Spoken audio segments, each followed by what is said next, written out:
Very special episode of the Locked On Red Sox and Locked On Padres podcast. That's right. It's Friday, and this is the Locked On Red Sox, Locked On Padres crossover. You are Locked On Red Sox, your daily Boston Red Sox podcast. Part of the Locked On Podcast Network, your team every day.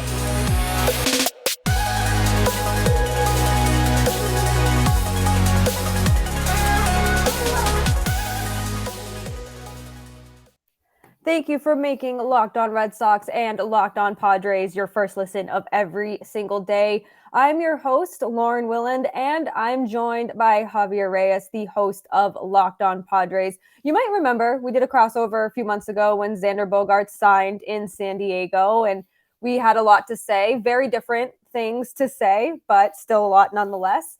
And here we are again, because the two teams are about to face each other beginning Friday night. They are in San Diego. And this is the first time the Red Sox are facing Xander Bogaerts. So that is the big storyline going into the weekend set, is that this is the reunion that Red Sox fans don't really want to see. Yeah. It's, in fairness, I don't want to see it either.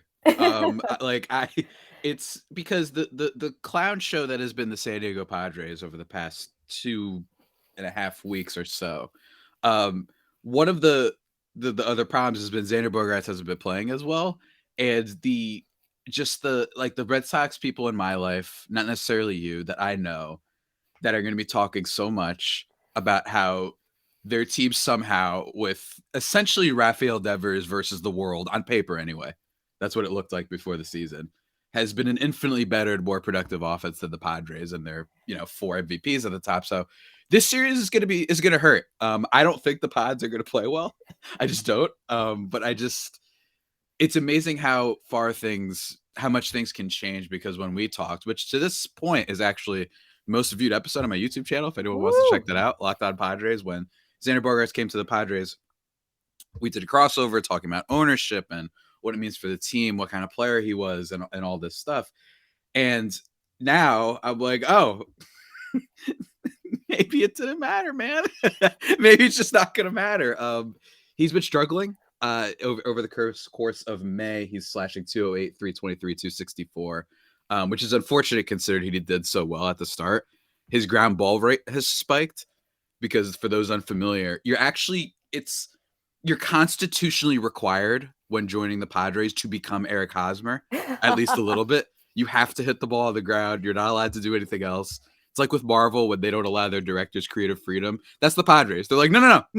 We want you to be the captain, the former captain of the team. You got to be Hosmer. Creative freedom. Yeah, just not allowed to do anything. You have to be the same guy sometimes. So it's, as you can tell by me in this intro, not the greatest time for the Padres.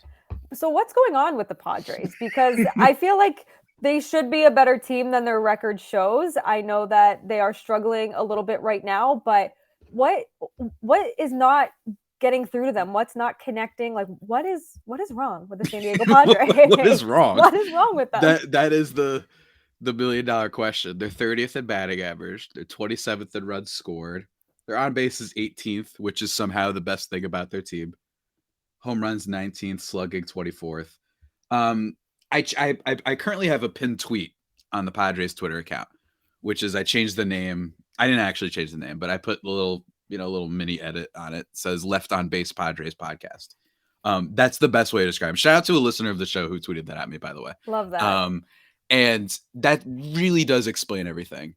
They have the lowest batting average in the league with runners in scoring position, worse than, that's right, teams that you guys have faced in the AL. The Oakland A's, they've been worse than them, man. Don't worry. Don't you worry. They've been worse than them. They've been worse than the Royals, who they just got beat up by. And they have the most strikeouts with runners in scoring position. They don't put together productive at-bats.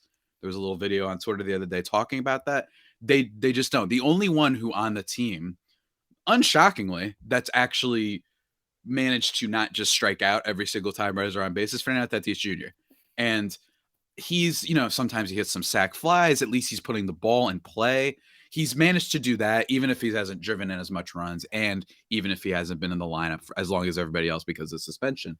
So that's been like the bright spot, is despite the injury, despite the suspension, he's looked pretty great for the most part. on the team. He's still, not hitting like a superstar MVP yet, but he's been okay.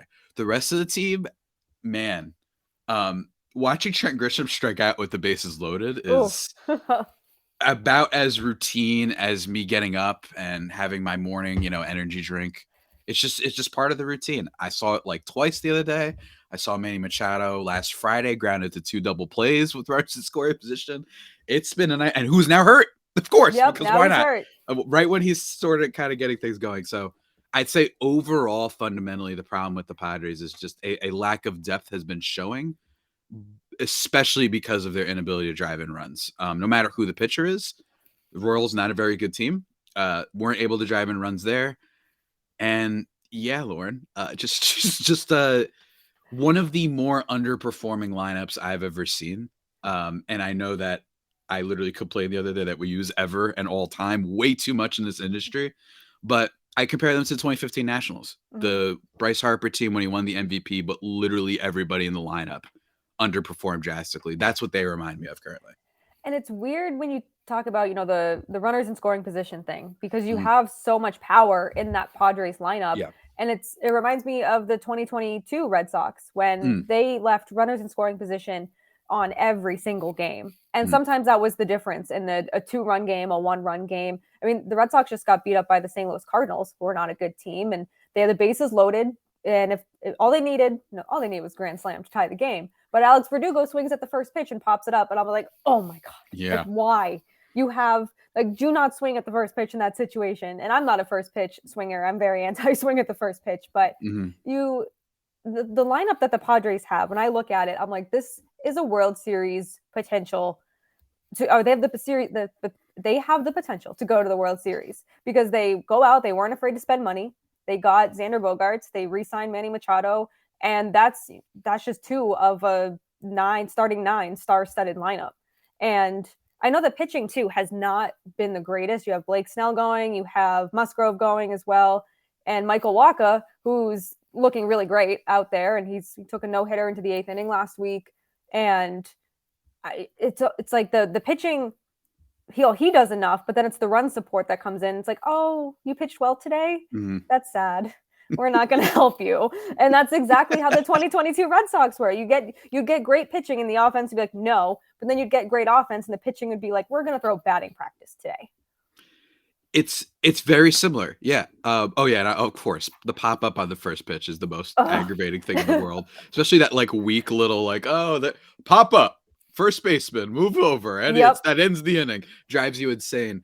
The Padres are like that, the Red Sox in that respect, except with the added hurt, the added knife in the back that's twisted of how much like hype there was around this team. Even if it was a little bit over the top, admittedly, I think that people forget that oftentimes in baseball, you need to have depth, that just because you sign the best players doesn't mean you're going to be the best. People do this every year. People were down on the Dodgers a lot. People that I talked to, I was not. I am on record. I did not. I thought that wasn't smart. Now look at them now, right? They've been not like an invincible team the way they were the past years. That part is true, but they've been excellent. They've still been one of the better teams in the NL, and the Pods are just a nightmare in a lot of ways. And I think that there's going to be a lot of questions following this series, depending on how things shake up, because the Royals couldn't hit in theory as a team. They're not a very good hitting team. They're one of the worst in the league. The Red Sox have been excellent this year, led by Rafael Devers. I know Alex Verdugo has been pretty good, and we're going to talk about that in a little bit, but their pitching, while not necessarily as good, it's just that if the Padres aren't able to keep up with the Royals in scoring, I have a lot of skepticism that they're going to be able to keep up with the Red Sox. Sure, Petco Park, not hitter-friendly ballpark, whatever, I don't care. It just feels like this is a team that is out of it right now. I think a lot of people might be on the hot seat soon. It's not going well, and I'm still wearing this hat because that's the current fan base mindset. We're the court jesters of baseball right now, just looking silly after what was such a magical run last year. That while it didn't end in a World Series appearance, it was still crazy to beat the Dodgers and the Mets in the playoffs. And then you add all these players to your lineup and you're somehow worse than last year's lineup. Make it make sense, Lauren. Why? I can't. Baseball is weird. The Red Sox weren't supposed to be this good. There was always that potential there. And now they're being led by, the kids of this team. I had someone comment on my video saying that's what makes them fun, is that they're being led by the kids of this team. And it's very, very true. And we'll talk about the kids in the lineup. We'll talk about Alex Verdugo and kind of, what to really expect from this series, which I think we already know where you stand on where you think this series is going to go after the weekend. But we'll do that in our second segment of this Locked On crossover episode after I tell you about Sorare, because Sorare, it's our new sponsor. It's a revolutionary fantasy baseball game and marketplace that transforms fans into owners with officially licensed cards featuring players from across all MLB teams. And it's unlike any other fantasy baseball platform. Sorare managers truly own their fantasy experience. You collect, you buy, you sell, and you compete with player cards against global opponents to win epic rewards. Win or lose, you still own your cards, and there's no cost to play. I know some of us are playing in that Locked On MLB group chat. Mm-hmm. I love the back and forth when people don't get something they want, or they're like, oh my God, I am so bad at this. And I feel like I'm always on the end of, oh my God, I am so bad at this. But the more you win, the more you advance. I wouldn't know about that. And then you collect increasingly powerful cards, and you get to access next level competitions and rewards. Juan Soto and Julio Rodriguez have partnered with Sorare as their brand ambassadors, and they get to engage with the Sorare community throughout the season at different MLB events. And that's what makes this kind of cool. You have those big names there. They're playing Sorare too, just like you and me. So head to Sorare.com/lockedon. That's SORARE.com to draft your team of free player cards, set your lineup, and start competing today to win epic rewards. Again, that's Sorare.com/lockedon to start playing today. So we talked about this lineup, the Red Sox lineup, and Alex Verdugo, Rafael Devers, and how the offense is, take away the series with the Cardinals, but in the first game with the Mariners, this Red Sox offense is very good. And I think it's starting to surprise a lot of people, because I went into this season thinking the Red Sox are probably about a little bit above 500 team. I took the over when it was 76.5. So I'm looking pretty good right now. This could be the easiest money I've ever made, or the worst money I've ever lost. But if they keep playing like this, that's very good. And I feel like with the Blake Snell in particular, I feel like the Red Sox have a chance to really beat up on him early and often. And I think that the Red Sox can do that. They're also getting healthier, which is kind of weird to think about with how well they're playing and how there's going to be log jams at different positions. There already are. But this lineup all of a sudden is a threat to good teams, to bad teams, to every team, no matter who they play. I really like what I've seen from this offense so far. And I mean, all the power to you. I hope it continues this weekend in San Diego. It's like one of these pods, I'm just going to break down crying. I have a feeling that's going to happen, because against Boston, this is no secret. You know this. Everyone knows this. I am a hater of all things Boston sports, not people. Unfortunately, over the past few years, I've met and become friends with a lot of very kind and cool Boston people. It really drives me nuts. Like that, like for my brand, that unfortunately I have some really good Boston friends, some that you might be friends with as well, and that just drives me insane. But it's very similar to what happened to them, I feel like, a couple years ago, not 2022, but I think 2021, where the expectations are really low. They were bad in 2020, the shortened season, albeit shortened. And they come in and they're like, guess what? We don't care that we don't have starting pitching. Right. I don't know why that's the case. I mean, as evidenced just by the tertiary numbers, they're 26th in ERA, 24th in batting average against, and 23rd in WHIP. But then everything else, second in batting average, second in on base, third in runs, 10th in home runs, third in slugging percentage. They're just like, screw you. We literally do not care who we put on the mound. We're just going to outscore you. Look, a philosophy I wish my team abided by. I really do. And it's funny because the Padres were expected to be a little bit like in that position where the back end of the rotation wasn't going to be up to snuff. And the back end of the rotation has been fine. It's been a quality, okay back of the rotation. Seth Lugo's been hurt now, so you guys won't see him.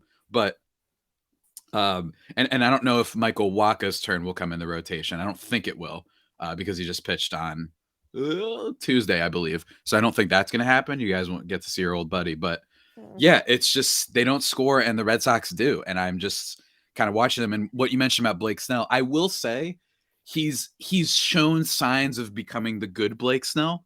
So I'm not saying he's going to shut down the lineup, But it is worth mentioning that over his last few starts, he has looked a little bit better. He's going longer into games. He does this every year. He just decides to stink. Then he's like, all right, I'm going to throw what's actually good now, I think. And he throws his fastball slider combo more. So I don't know how the Red Sox do against sliders or any pitch specific things, but that's worth keeping an eye on. But it's also totally possible that he gets, taken out of the game in the third inning after giving up 3 and a home run to Kike Hernandez, who I know isn't the big home run hitter on the team, but just because, why not? Like right. Everything that's been not going well for the Pods will usually in effect correlate with something positive for the other team that hasn't been going well, if that makes sense. It does. God, I'm a nightmare right now on this podcast. the Padres are going to be seeing Corey Kluber this weekend, who has not been the best. There's been talk, people want him in the bullpen, and I'm like, I just don't know if he's going to be any good in the bullpen because he's not very good as a starter right now. And I mean, that might be the game that the Padres end up taking from the Red Sox just because of the pitching. But you mentioned Blake Snell kind of becoming shown flashes of the good Blake Snell. And I think that's what Chris Sale has been becoming the last few starts. He threw 8 innings his last start. I think it was the first time this season that the Red Sox starter got an out in the 8th inning. So props to Chris Sale, and he's starting to really kind of look like older Chris Sale. Yes, he pitched against a bad baseball team, but I'd rather see that and then him get lit up for 8 runs against a bad baseball team. So I think they'll struggle against Chris Sale. James Paxton is interesting because he looked really good in his first start in 2 years, and he said he really felt like himself. Now is he going to be able to do that again? Is he going to be able to build that momentum? Or will the Padres look at this and be like, we can take advantage of this guy. He hasn't pitched. He's only had 1 start this year, and let's just jump all over him. I said this to our friend, Friar Phil, and I said that this could be the series that the Padres just come out and like turn on everything. The momentum, they get their momentum back, but there's a lot of momentum in the Red Sox favor. And once they have that momentum going, it's really hard, at least this season I've seen, to slow them down. We saw them have that 8-game win streak, and then they go out and lose like 4 or 5 in a row, lose 5 out of 6. So they're very streaky. But once they have that momentum, and like you said, they just outscore everyone. They find out ways to score runs. They take advantage of any kind of sloppy play or slow grounder. They're hustling. I don't know if they look at last year and they're like, what the heck was that we put together last year and just turned it around. And no, they don't have the sexiest lineup, but it's doing its job. And Alex Verdugo has done a complete 180. And I think that's because Alex Cora called him out at the end of last year. He was like, you need to be better. Like, we need to get you better. We need to get you faster.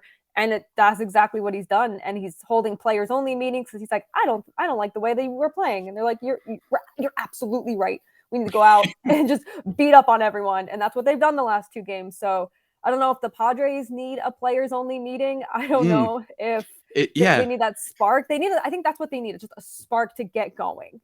It's funny. First of all, I am looking at Chris Sale's last 5 starts, except for a game against Baltimore. Strikeouts are up. Everything's been Baltimore. good. Yeah, I mean, in fairness, everybody does. Yes, Baltimore's offense has been pretty great too, albeit not as good as the Red Sox. Yeah, I too wish I wish I knew what it was like to get called out by the manager and then doing something afterwards. I kind of do. The Bob Melvin talked about the Padres after the Minnesota Twins series, and then they promptly got swept by the Dodgers and were even worse against the Royals. So I don't know what that's like. It's nice to see the immediate gratification of that. And I mentioned people on the hot seat, Bob Melvin, although I don't think he should be. I think it's dumb that he is, or that it could be that he's on the hot seat. But I just think that this is one of those teams where just someone will have to pay, whether it be AJ Preller, the GM, Bob Melvin, who literally has respect from every single club in baseball, and people are trying to blame him for this. I'm like, someone's not his fault. Like, someone's got to be the scapegoat, and it's usually the managers and usually training personnel and stuff like that. As I adjust my hat, it's just been really tough. I've said that a lot on this pod, but that's kind of the situation here. I think that while Sale has been doing better, Padres with Joe Musgrove, he's been shaky to start. He did have a delayed start though because of the weight room incident when he dropped something on his toe, so that was rough. So it's kind of hard to tell when I can start pushing the panic button on if Musgrove is in trouble, but I guess a lot of people are like, yeah, you might as well. And that's so funny because my comment section for after the sweep of the Dodgers, it's like, it goes from one, I was too negative, right? I Yeah. imagine you get that a lot too. You're too negative, man. It's like I'm supposed to be a cheerleader for the team. You know what I mean? Like, that's not my job. I try to. I have Pac-Man on my thing right now. When Michael Right. Wacha has a good start, I wave him at the camera. I love to be happy, but and then now everyone's like, okay, you could be negative. Like only when it's obvious can you be negative, not when you see the signs of it happening. Yep. And the signs had been festering for this Pods team for a little bit. The only thing to look out for, you mentioned capitalizing off of mistakes. The only thing that the Padres are above average in is defense. They've been excellent there. With players like Haesam Kim, Xander Bogaerts, who turned into a much better defender last year with you guys. Yep. Cronenworth has been a good first base guy. And Fernando Tatis Jr., who that was one of the big question marks on the season, rightfully so, was, are his peripherals going to translate? And they have, with his speed, his arm strength, his overall just athleticism, and he just looks awesome out there. He's had a lot of outfield assists, so watch out for that in this series if they try and test him, because a lot of teams have, which I understand when it's a guy who's new at the position. Yeah, go for it. Go for third. That's cool. But he's made a lot of people pay. He made people pay in the Royals series as well. I believe it's MJ Melendez that got thrown out at third, but it was so that's the only thing with this team is don't expect too many mistakes in terms of outfield or infield stuff. Their defense is literally the only thing that's kept them from not being, in that bottom like 25% of teams has been the defense basically for the Pods this year. What's it like to have a player switch positions and be very good at it? Because the Red Sox fans are very unhappy with Kike Hernandez at shortstop. And he was, he was signed as a second baseman and was stellar in center field. So when you think, oh, he can probably just play any position because he's just an incredible athlete, and he is, he's just made error after error at shortstop. I think that they need to get him out of there as soon as they can. But it must be nice to have that security in the outfield too, especially he's proving that you don't run on him because he's going to get you out. Yeah. I will say I will not besmirch any Puerto Rican player as long as I host this podcast. That's right. I didn't make fun of Correa for years ago. That's right. I'll still defend him to this day. It's just what I am required to do with my homeland. But I will say, that's what was one of my biggest questions. And I don't think it's been solved. Certainly for the Pods. I'm not totally just 100% certain that's going to be fine, but they had a lot of people change positions this year, even if it's going from right field to left field the way Juan Soto did. He's probably the shakiest defender out of them all. I know that if you bring up outs above average and outfielder jump, stuff like that on Baseball Savant, that he's in the red, or at least slightly above the red. But when you watch the game, he's made some errors, some miscommunications with Trent Grisham, fumbles the ball a lot. I don't know why. It's like that's the hardest part for him is when he sees the ball, he'll just kind of like, he's like scared of it. He's like, oh my God. Hot potato. It's like it's gonna be the thing from Alien. It's gonna attach to his face or something. Like that's what he looks like sometimes. So aside from that, though, him moving from right field to left field, Tatis obviously to the outfield, like I just attested to. Even Cronenworth from second base to first base, Haesam Kim from shortstop to second base. There were a lot of positional movements, and that's been really cool is that's worked. While they did add a lot to the lineup this year, and that hasn't worked, the positions defensively, people have translated very well. And I thought that was a big question, just the overall, like, it's just hard to have that many shakeups on a team and immediately be great. But defensively, at least the Padres, it's the only thing that won't have my clown hat acting up, I think, has been the defense. And it's really pretty. It's great to see. But I would warn Red Sox fans about Tatis. You might be thinking, oh, wasn't he the guy who made all the errors at shortstop? Well, in the outfield, that has not been the case, especially with throwing guys out. He's got a cannon of an arm. I think everybody knew that, but it has translated beautifully. So I would just watch out for that, especially for your speedsters that want to push it. Yeah, we did. They certainly do have some speedsters. Jaron Duran and Alex Verdugo, too, will try to be aggressive on the base path. Endeavors, I don't know why. He tries to be aggressive in situations he has no business trying to be aggressive in. So if you want to try, if he's going to try to stretch out a double, I'm just like, it's out. He's out. Like, he is out by a mile. Oh, my God, the ball bounced off the green monster. What are you doing? But going into our third segment, we're going to kind of give our predictions for the series. Hopefully, we can give you some some positive things to look for, Padres fans. But I mean, you mentioned the defense, so that is a positive, but we're going to predict the series, and hopefully I'm right. I'm terrible with predictions, but maybe this will be the time I'm right. But I want to tell you first about Birddogs. We just got our Birddogs order in the mail. I love mine. They're all about fit, comfort, and versatility. You can wear these to work. You can wear these to the golf course. You can wear these going out with your friends. You can wear them wherever you want. I can wear one pair of shorts going to work. I probably wouldn't wear shorts to work, but if I wanted to, I could, just because that's how versatile they are. Date nights, casual nights out, casual nights in. I wear these things quite everywhere. Part of my take host famously never wears pants, but you know what he does wear? He wears Birddogs. Did you get your Birddogs order? Do you love them? I did. I like, because I'm very against the whole dressing up in a certain way. One, because I'm lazy, but two, Same. because I'm like, bro, I'm going to like an outdoor bar. Why am I wearing a suit? Yes.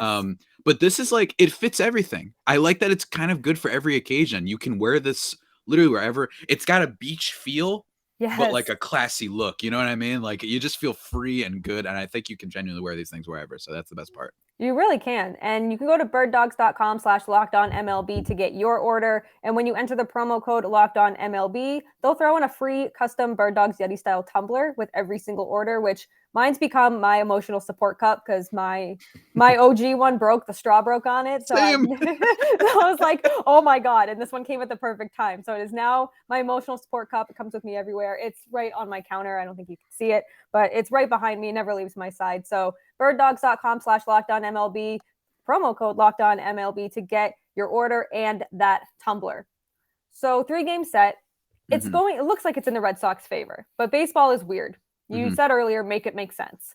This could be a series. I think it's either going to go one of two ways: Red Sox sweep or the Padres sweep. I don't think there's going to be any in between here. I think that this is going to be either one of those weird series like when the Cardinals swept the Red Sox. But I mean, best case for the Red Sox is obviously the sweep.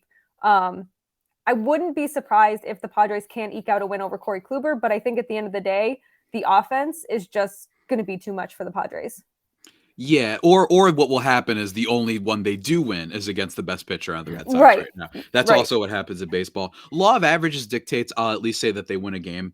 I think that they are in a slide right now, and I haven't felt any vibes that that's going to change. So I still think that they lose the series probably overall. But I think they'll get one. I think that there's going to be like a random player that hits the home run for the Red Sox. Maybe like my boy, Raimel Tapia. Oh, I love Tapia. I love Tapia. Yes. He's just like the most. That guy was on the Rockies a few years ago, and he was the only one. I don't want to say not trying. These guys are all trying, but he was like it was like NBA Finals, like World Series, like every at bat, just so exciting. Even if he was like kind of a ground ball guy himself, like it was just kind of cool to be like, wow, this guy's like really trying, man. Like he's showing passion. He's upset. You know what I mean? Like, and I kind of like that about Tapia. He's going to be like hit a home run to left field somehow, even though that's not really his game for the Red Sox. And, also I wanted to ask you really quick, because I just remembered Masataka Yoshida. Yeah. We talked a lot about Verdugo and Devers, rightfully so, in the offense in general. But Yoshida has been, I mean, and just in terms of free agent signings that happened from this offseason, so far, maybe the best one, unless there's one that I'm forgetting right now. He's probably been the best one so far. And that's, I don't want to say it's a surprise because he was such a star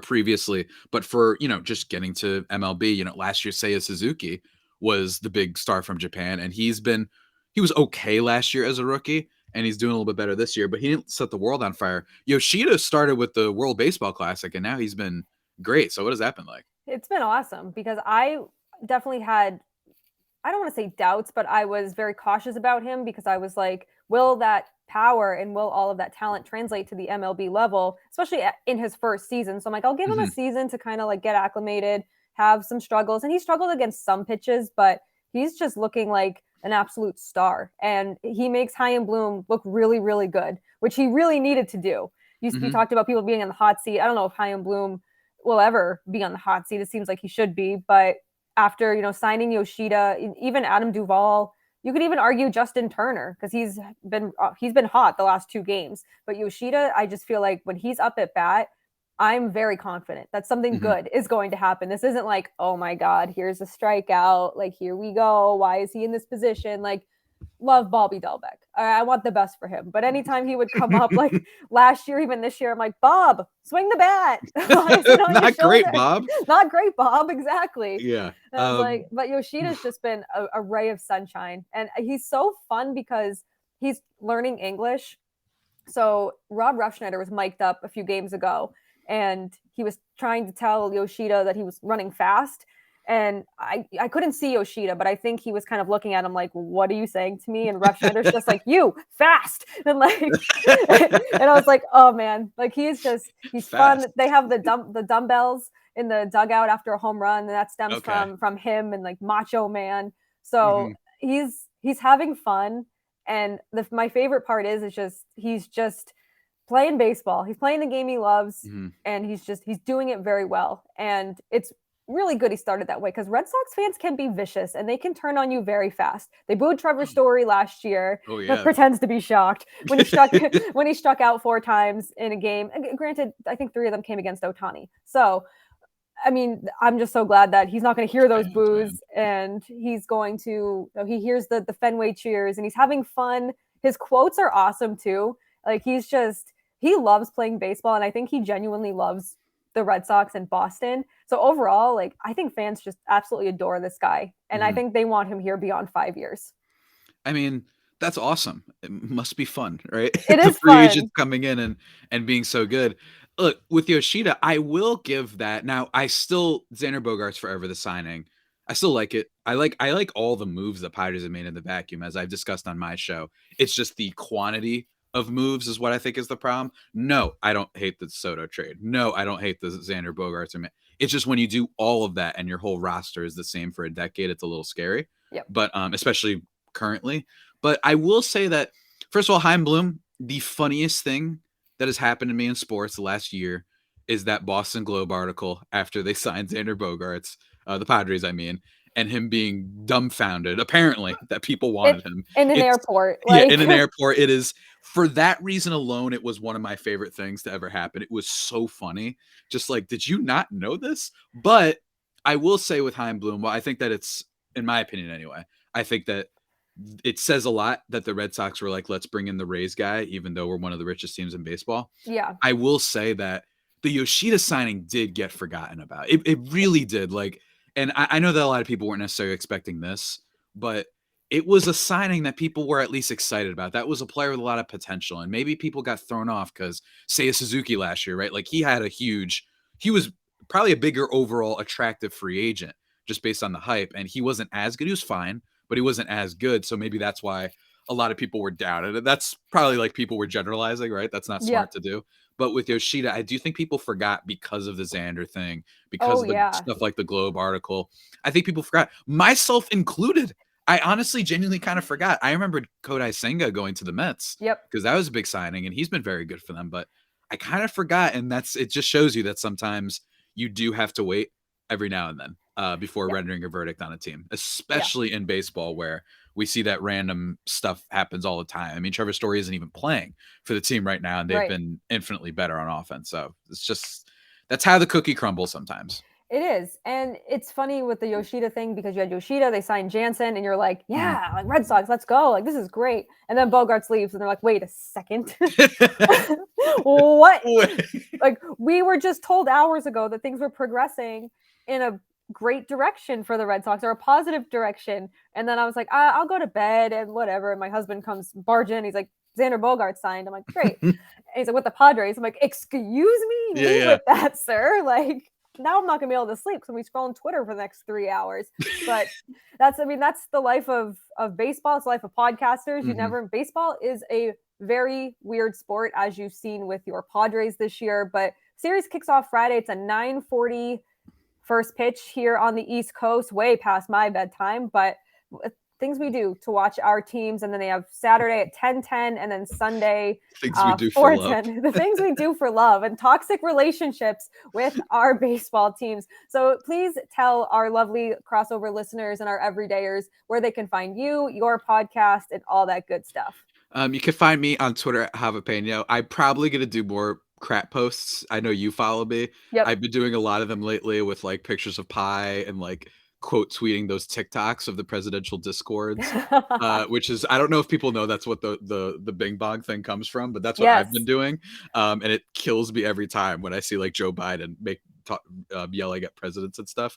So you can follow me there. And then if you want me live tweeting the game, I'll probably just be really upset posting the same, like kind of coming up with jokes and whatnot. That's at __ Padres. So whatever, flavor you want, I got you. I got you covered. And then check out Locked On Padres on YouTube as well. If you want to see my hat, and I'm still deciding who to add to my collection of people right here. I have Tatis. I have Waka Waka Pac-Man because of Michael Waka, but I'm probably going to add another person. I'm going to have to try and find one of my sad like figurines or something like that. Yeah, you Something need that a looks sad sad. one. Yeah, I think I know exactly who. You need I like know an exactly who. Eeyore. Like Yeah. an Eeyore type of character. Oh yeah. I got someone who's definitely not Eeyore. It's a very sad story, but I'm gonna bring her on. I'm gonna bring her on from All right. the show from Netflix. So stay tuned for that next week, folks. All Especially right. if this doesn't go well. Now I can't wait because I need to see the sad character, and I want to see this little character collection grow based on the emotions of the season. I like the idea of like the end of the year, right? Like across this table, like you'll see all the which kind of be the season summary. That's a good idea. Yeah, it's just growing and growing for better or for worse, but that's why we stick with our teams. Mm-hmm. So thank you for tuning in, making this Locked On crossover episode with Locked On Red Sox and Locked On Padres your first listen of every day. Everydayers will be back Monday. I'll probably be back this weekend dropping episodes about the games, especially if it goes very well, even if it goes very bad. But I've got a lot of confidence in this series. It's going to be fun regardless. We get to see Xander Bogaerts and we get to see some good baseball, hopefully some good baseball. I also love Petco Park. I think it's a beautiful park and it's one of my favorites that I've been to. I've only been to a handful, but Petco is There'll be a great crowd. The fans have shown up. Don't believe me, they've shown up. So you'll hear a lot of boos probably. Not towards your team. Like that's the thing. It won't be towards the Red Sox. It'll be probably towards the Padres. Home field advantage for the Red Sox. Yeah, let's go. Well, thank you for doing this with me today, Javier. I appreciate it. It's always a pleasure when we can do this. Hopefully we can do this again. And I mean, maybe when our teams are preparing for the postseason, knock on wood, or as your collection grows, we never know what can happen in baseball. Baseball's a very weird sport, but thank you once again. We will see you next week. Find us on YouTube, Apple, Spotify, wherever you get your podcast, and go Red Sox. Go Pods.